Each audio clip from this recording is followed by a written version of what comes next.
Hello les beauty, j'espère que vous allez bien, que vous êtes en forme. On se retrouve aujourd'hui pour une nouvelle vidéo. On change un petit peu, j'ai très envie de vous faire des vidéos un peu face cam et pas forcément assise ou quoi que ce soit. J'ai plutôt envie de bouger, d'être avec vous pour ce genre de vidéo. Vous le voyez dans le titre, c'est une vidéo un peu, je partage mon expérience. Car actuellement, pareil, c'est pas une découverte, vous le voyez dans le titre. Je vous partage mon expérience par rapport au permis de conduire. Je suis désolée si vous entendez du bruit ou que voilà, qu'il y a un peu, ça bouge un petit peu, c'est normal.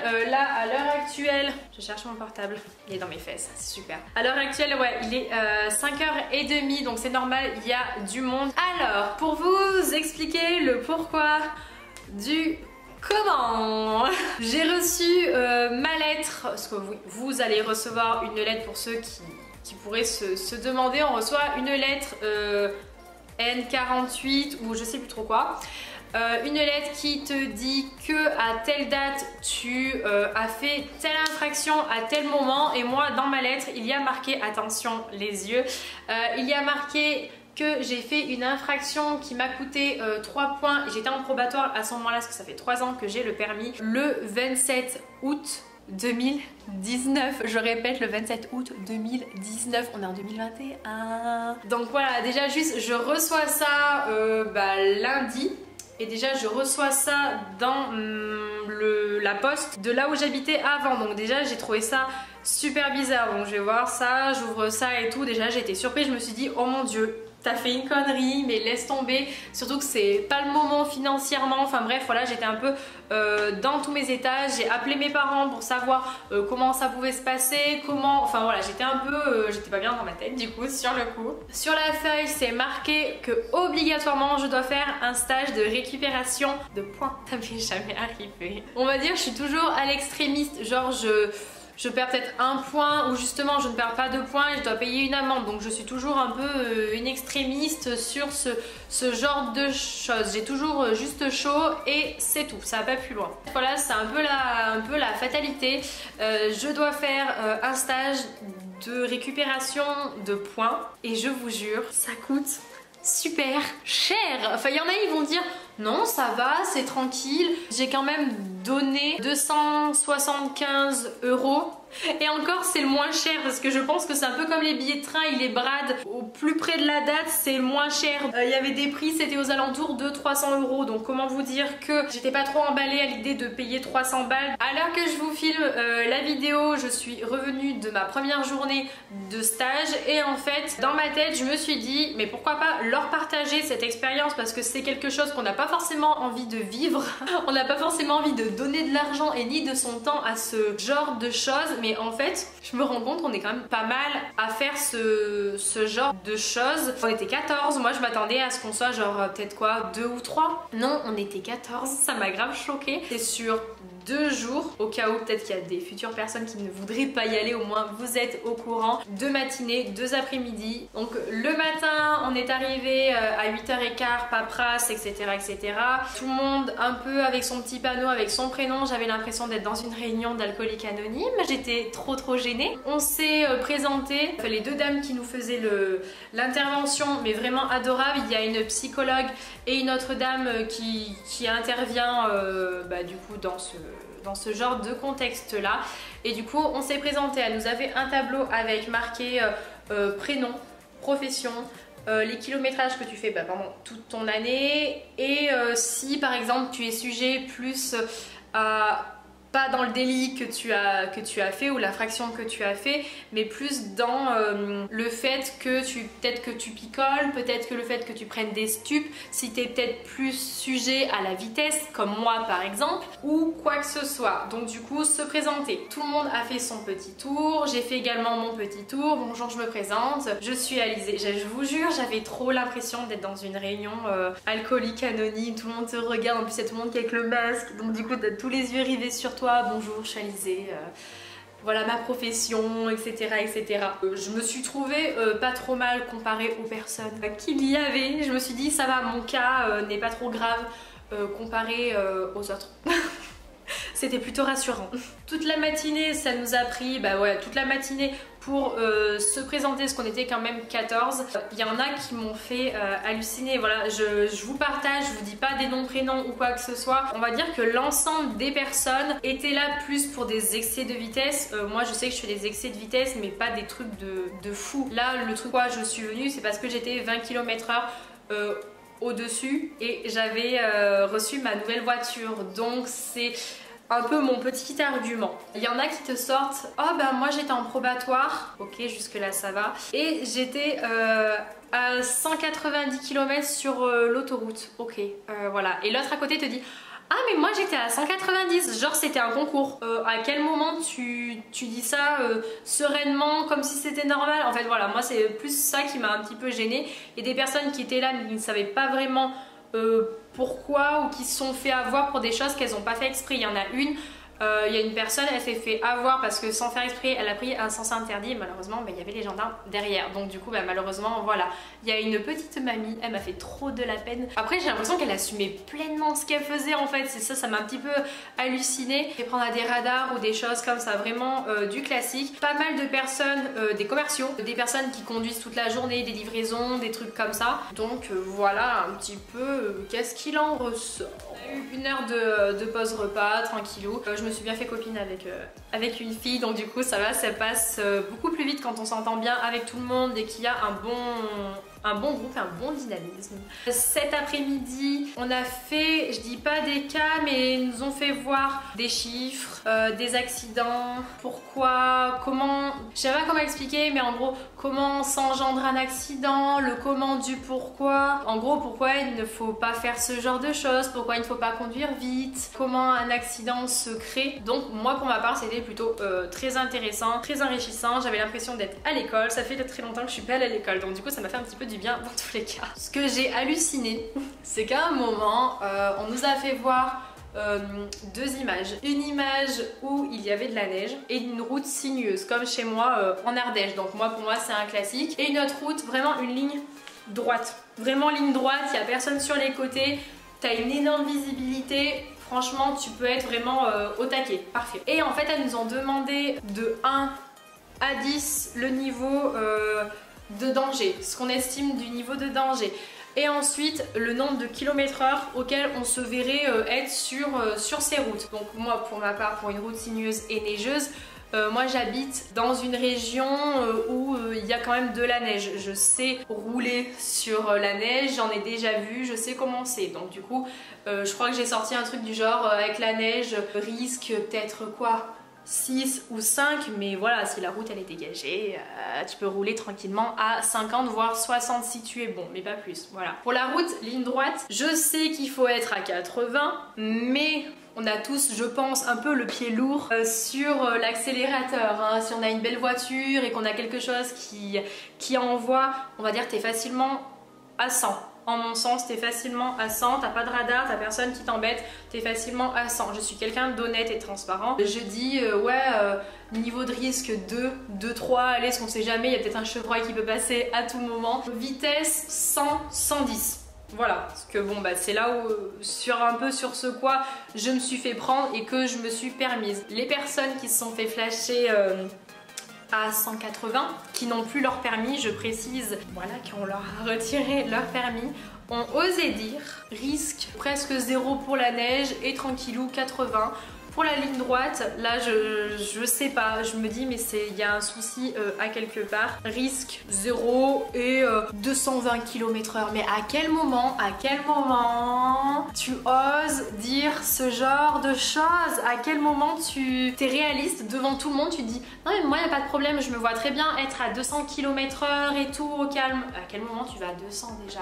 Juste sur l'autoroute, t'excèdes déjà juste ton 130, t'es là, tu te dis ah, je vais un petit peu vite. Je sais pas dans quel monde vivent les gens. Et là pareil, je reviens sur la présentation. Il y en a un qui a dit ouvertement, donc là il nous demandait si on buvait, si on prenait des stupes ou quoi que ce soit. Il y en a un qui a dit ouvertement, ah oui, je fume très régulièrement, genre vraiment tous les jours.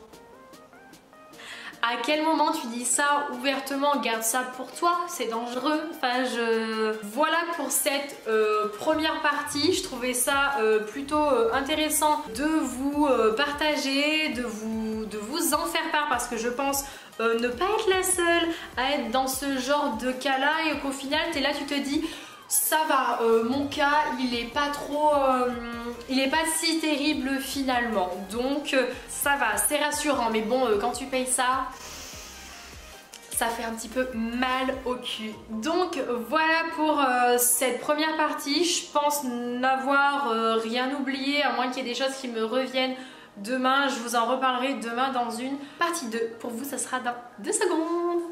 On se retrouve pour la partie 2 de mon expérience pour ce fameux stage de récupération de points. Donc là, si je vous filme à cette heure-là, c'est que je suis arrivée depuis quelques minutes chez moi. Donc du coup, c'est bon, j'ai récupéré mes 4 points, je suis trop heureuse.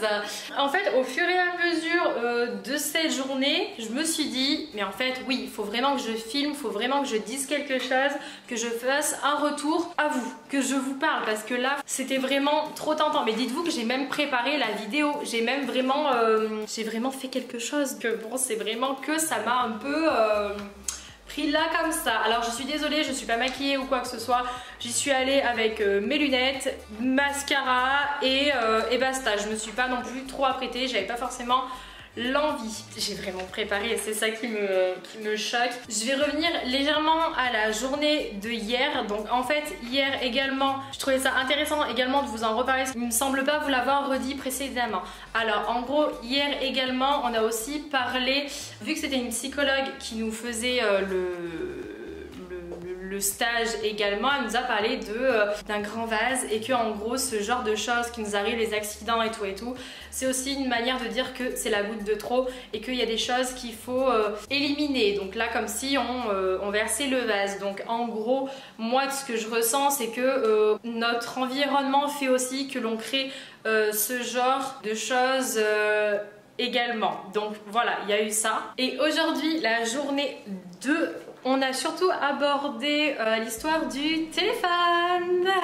Je pense que c'est quelque chose qui nous atteint tous, et franchement je pense que je suis peut-être, je dis pas la number one, mais j'en fais également partie. Je sais que j'ai tendance à prendre mon portable, bon je suis pas là comme ça en mode oui allô et tout, non je suis pas là comme ça, j'ai souvent le portable qui est genre à côté, mais en tout cas, enfin je veux dire, il est actif, il est présent. Étant souvent sur les réseaux, je reçois beaucoup de mails, je reçois des messages, je reçois des appels, je reçois plein de choses, et c'est vrai que c'est souvent des facteurs qui te perturbent énormément. Donc oui, effectivement, le téléphone rentre beaucoup en ligne de mire. On a aussi beaucoup parlé des sensations, de qu'est-ce qu'on ressent quand on est en voiture, donc le côté positif et également le côté négatif. Pour le côté positif, on était quasiment la totalité à dire qu'en gros on ressentait des sensations de liberté, de puissance, qu'on était dans notre bulle, enfin bref, que du bonheur quasiment. Pas beaucoup, mais certains disent qu'ils ressentent de l'insécurité.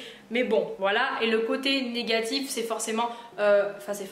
Et le côté négatif, c'est de ressentir tout ce qui est infraction, de ressentir cette répression, de devoir exécuter des choses alors qu'on se sent en pleine liberté. C'était super intéressant car on a également parlé de qu'est-ce qu'on avait comme représentation, qu'est-ce que représentait la vitesse pour nous. Tout le monde a fait un tour de table en mode moi par exemple la vitesse pour moi c'est du danger, pour moi c'est de la liberté, la vitesse c'est des sensations, la vitesse c'est un accident, c'est des amendes, enfin bref voilà.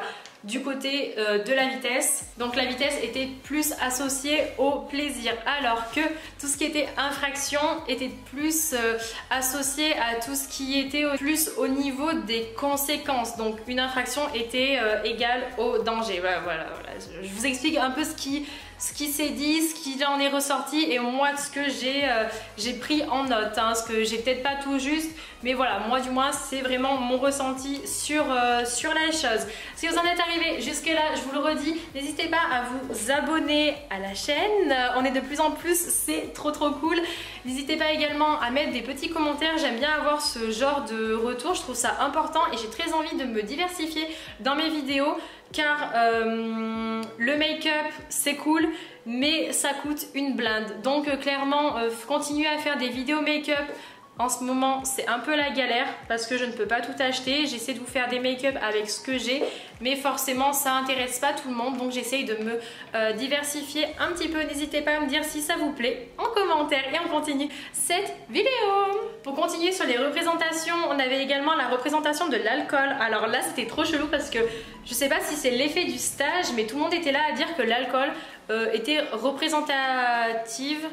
Oui, une alcool, donc représentative du danger. Il y en a 2-3 qui ont dit plaisir, soirée, fête, enfin bref, tout ça. Mais la plupart étaient là à dire danger. Après, j'étais peut-être plus avec des adultes, donc enfin des adultes, je suis une adulte, mais j'étais plus avec des personnes qui avaient la trentaine, la quarantaine, donc effectivement, peut-être que ça avait un petit peu des conséquences. Pour passer sur les téléphones, on a aussi beaucoup parlé de l'influence.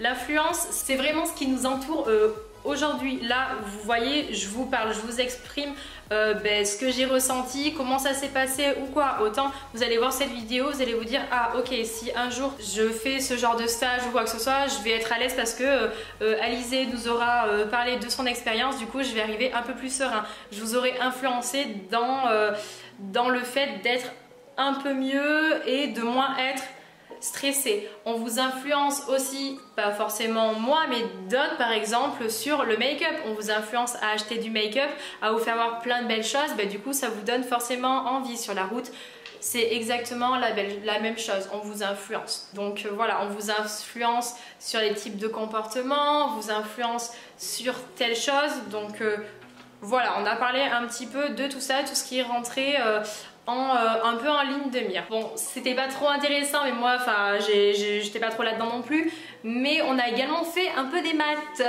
On a regardé tout ce qui est distance de freinage, tout ce qui est au niveau du temps de réaction, de tout ça. Et en fait, quand tu regardes les chiffres, et là tu te dis ah ouais, en fait c'est énorme. Alors que quand les types ils te disent qu'ils étaient à 180, qu'ils se sont fait arrêter et tout, tu te dis mais sur l'autoroute la distance de freinage doit être mais énorme. La distance de freinage est à 300 mètres, c'est énorme. Tu roules à 180, tu freines et en plus de ça il te faut 300 mètres en plus pour t'arrêter.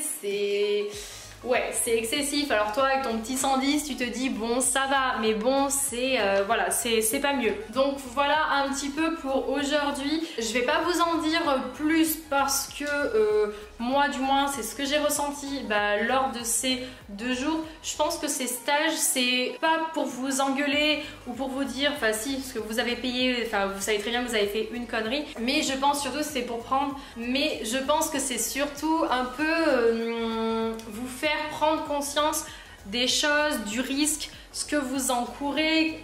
Peut-être que votre comportement va aussi être risqué pour ceux qui sont en face. Bien sûr que ceux en face peuvent être dangereux, mais voilà, qu'est-ce que ça vous apporte, tout ça, et je pense que c'est plutôt une prise de conscience. Également aussi accepter son erreur, parce que moi ce que je constate c'est qu'il y en a plein qui sont venus à ce stage en mode je n'ai pas fait d'erreur, en gros c'est la faute des autres. Moi je suis là à me dire ok j'ai fait une erreur, je l'assume totalement, donc déjà juste ça c'est un grand pas. T'es là, t'es trop content. Après il faut aussi regarder ce qui se passe autour, ton environnement, comment tu travailles, etc. Est-ce que ton travail fait que tu vois, il y en avait un, tu vois, pourquoi je dis tu vois, vous voyez, en gros il y en avait plein qui étaient livreurs. Évidemment quand tu es livreur, tu dois être pressé, tu dois être toujours à droite à gauche, et il nous expliquait que les patrons mettaient une pression mais énorme, que du coup ils devaient toujours être à l'heure, qu'ils devaient se dépêcher ou quoi que ce soit, mais que eux du coup en fait à côté du coup ils faisaient des infractions, que du coup et ci et ça, beaucoup de vitesse, et que du coup ça les mettait mais vraiment mal, parce que du coup ça va engendrer du stress, ça va engendrer après là on part vraiment sur de la psychologie, mais en gros voilà c'est l'environnement extérieur. Donc voilà, si vous avez des problèmes, la psychologue l'a dit à une des personnes qui était dans le groupe, lui a dit mais en fait s'il y a des choses que tu vois que tu as l'impression de pas vraiment avancer ou quoi, mais n'hésite pas à aller voir quelqu'un sans lui dire comme quoi il était complètement starbé ou que voilà, mais genre aller voir quelqu'un, en parler ou quoi, parce que c'est peut-être à cause d'autres choses que tu kiffes la vitesse ou quoi que ce soit, parce qu'il y en a ils étaient là à dire ah non mais moi pour moi j'aime la vitesse, en gros je ne veux pas changer. Ben non mais ça se passe pas comme ça en fait, c'est pas possible, on te donne l'opportunité, parce que bon elle nous a bien rappelé que permis de conduire c'était bien la permission de pouvoir se déplacer sur la route et qu'on pouvait nous l'enlever à tout moment, on nous autorise, c'est pas tu y vas et voilà quoi. Donc on peut te retirer ça à vie. Et en fait moi je me dis mais en fait on me le dit, mais en fait je me rends compte qu'en fait si j'ai pas mon permis, mais en fait je suis clairement dans la merde, je suis clairement pas bien du tout, parce que je travaille à 20 minutes de mon appart. Si j'ai pas de voiture, si j'ai pas de permis, prendre le bus, je vous cache pas que ça va vraiment me saouler. J'ai pris le bus tout le temps où j'étais à l'école, honnêtement j'ai pas envie de revivre ça, j'ai pas envie de demander à ce qu'on me trimballe de partout, ça a déjà été, c'était une horreur pour moi. Moi je le fais pour mon frère encore, parce que lui il est en train de passer son permis, enfin c'est un peu compliqué mais en gros il est en train de passer son permis, il est en train de faire ses heures. Du coup moi je le fais pour lui. Voilà, j'ai pas envie de repartir sur ce genre de choses, et ce stage pour moi, voilà, je dis pas que ça a été genre de révélation, mais en gros je me dis ok, faut que tu fasses des efforts, t'as de la chance, t'as une belle voiture qui a des moyens technologiques plutôt pas trop mal, donc comme ce que m'avait dit ma mère d'ailleurs, si t'es en ville, voilà, tu mets les régulateurs, non, le limitateur à 50, tu le mets à 50, au moins t'es sûr de pas bouger. Sur l'autoroute, tu le mets à 130 point barre, et comme ça au moins t'avances et tu vas que jusqu'à 130. Voilà, c'est juste ce genre d'effort que j'ai à faire, parce que le reste, je trouve que j'ai pas d'infraction à me reprocher ou quoi que ce soit. Genre c'est pas comme si je grillais des stops ou que je grillais des feux. Pareil, juste l'effort peut-être que je devrais faire, c'est quand je vois le feu orange, du coup je m'arrête et je suis pas là à dire c'est bon, tranquille, ça passe. Voilà, ce genre de choses, je trouve que c'était quand même plutôt positif. Et en fait je me dis, en fait je suis pas la seule à avoir ce genre de problème, on est quand même pas mal. Donc c'est surtout pour ça que j'ai voulu faire cette vidéo, pour vous dire que au final c'est pas si dramatique de faire ce stage, parce que justement c'est plus en mode prise de conscience. Et voilà, ça peut arriver à tout le monde. Il y en a, ils savaient même pas pourquoi ils étaient là. Il y avait une petite mamie, elle me faisait trop de la peine. Enfin, il y en a, ils savaient pas pourquoi ils étaient là. Il y en a, ils étaient trop mauvais. Enfin bref, on avait un petit peu de tout. On était un bon groupe et je trouvais que c'était plutôt sympa. Les dames étaient super gentilles.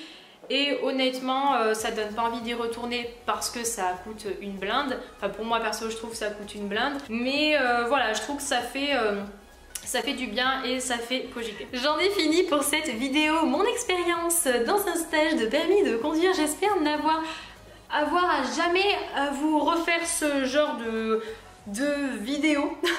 Parce que clairement, je vous jure, ça coûte une blinde. Et je ne veux pas y retourner, je sais ce que j'ai à faire, donc voilà, je vais bientôt prendre la route pour remonter chez moi. Je vous cache pas que je vais être là en mode ok, parce que là ça fait quand même 3-4 jours que j'ai pas conduit, j'ai l'impression que ça fait une éternité que j'ai pas conduit, donc voilà. N'hésitez pas à me dire dans les commentaires ce que vous en avez pensé. Pour moi c'est assez important d'avoir votre avis. Peut-être que vous avez déjà fait ce genre de stage, peut-être que ça va vous arriver. N'hésitez pas à m'envoyer un message en privé si vous avez des questions ou quoi que ce soit. Je suis vraiment prête à répondre, à communiquer, n'importe quoi. Il y a vraiment pas de problème. Je vous fais à tous de très gros bisous et on se dit à bientôt pour la prochaine vidéo. Ciao!